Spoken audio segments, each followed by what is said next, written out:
Shri આર.એમ. Patelbhai, request ટ્રાન્સફરથી Surendranagar જઈ રહેલા શ્રી પૂજન પટેલ સાહેબ, ઉચ્ચ અધિકારીગણ, સહકર્મચારી મિત્રો, બહેનો અને બાળકો તેમજ આમંત્રિત ભીખુદાનભાઈ ગઢવીએ કહ્યું છે,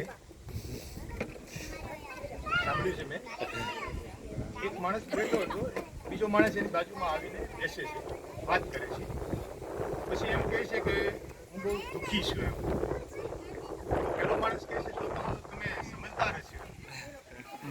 કેમ કે સમજદાર માણસ હોય ને એ જ દુઃખી થાય, જે સમજદાર છે, સહનશીલ છે, જેમણે ભોગ આપ્યો છે, જેણે પરોપકારના કાર્યો કર્યા છે.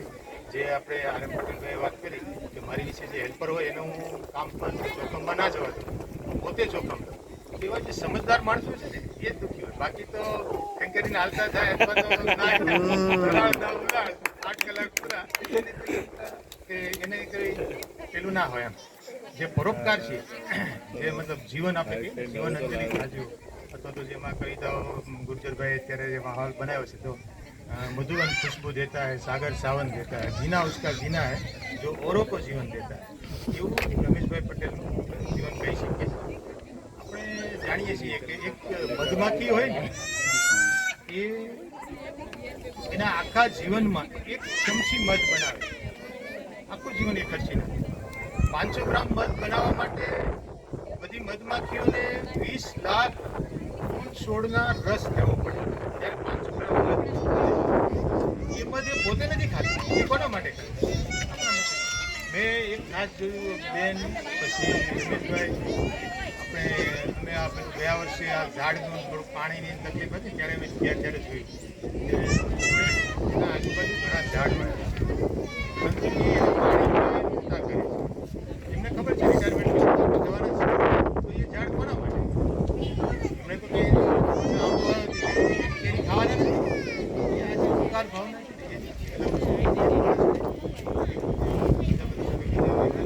આગવી ઓળખ ઊભી કરે છે. આપણે જાણીએ છીએ એમણે 36 વર્ષ જિંદગીના અમૂલ્ય 36 વર્ષ એમણે એલટીપીએસનો કાળ, તડકો, વિપર્યય, વાવાઝોડું કે કોરોના દરેક વસ્તુ જોઈ છે. એમણે એલટીપીએસમાં પાણીની લાઈનમાં ઊભા રહીને પાણી લેતા પણ એમણે પાણી પણ લીધું છે.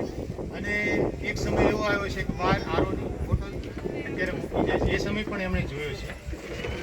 લિગ્નાઇટની ટ્રકમાં પેલું આપણે બેસીને જવું અથવા તો એક જ બસ આવતી હતી, એ સમય પણ એમણે જોયો છે. અને અત્યારે કેકેપીમાં સૂતા સૂતા જઈએ એ સમય પણ એમણે જોયો છે.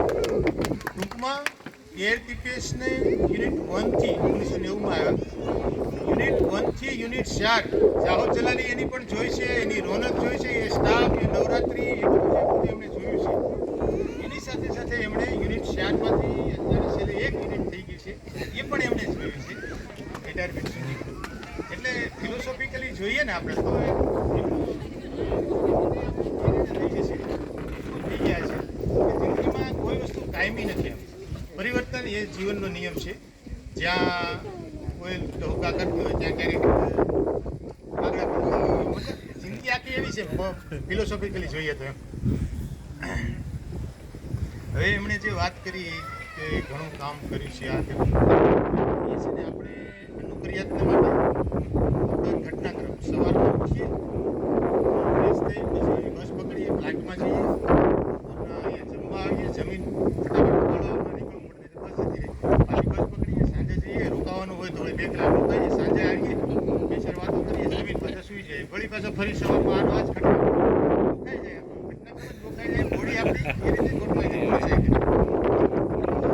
આ બધી આમ આપણને સારી લાગે વસ્તુ, બધું વ્યવસ્થિત લાગે, પણ આ છે ને એક પેલું છે, પડાવ છે, પછી માણસ નિરસ થઈ જાય, મજા ના આવે, જિંદગી આમ લાગે કે કંઈ જવાબદારી ખાલી એમ એ તો રિટાયર થાય છે. તો આપણા બધા માટે આપણને એવું લાગે એ પહેલાં કંઈક નવું કરવું, નવા કરવા, નવી બુક વાંચવી, કરવા એની માટે હોય છે કે રૂટીનમાંથી થોડું બ્રેક લેવું એમ, જેથી તમને જીવંત લાગે.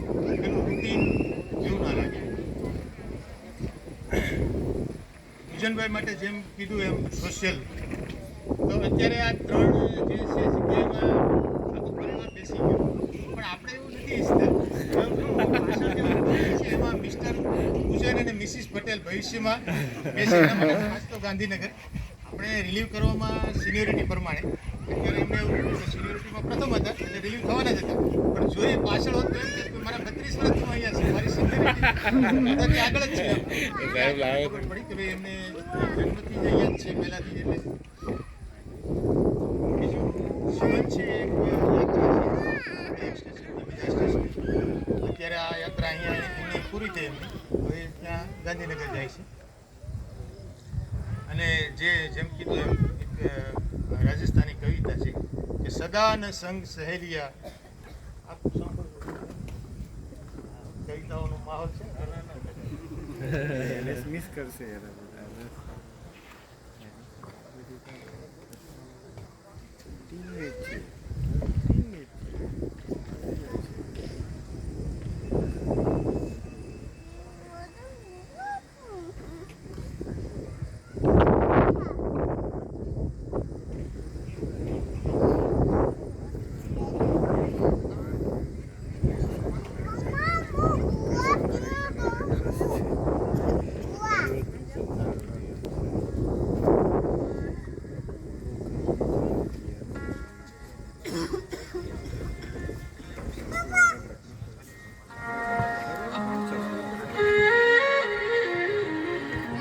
આ કવિતા સાંભળીને હું મારું સ્પીચ પૂરી કરું છું.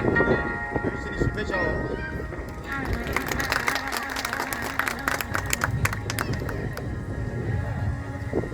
સદાન સંગ સહેલિયા, સદાન રાજા દેશ, સદાન જુને જીવના, સદાન કાલા કેશ.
Thank you sir.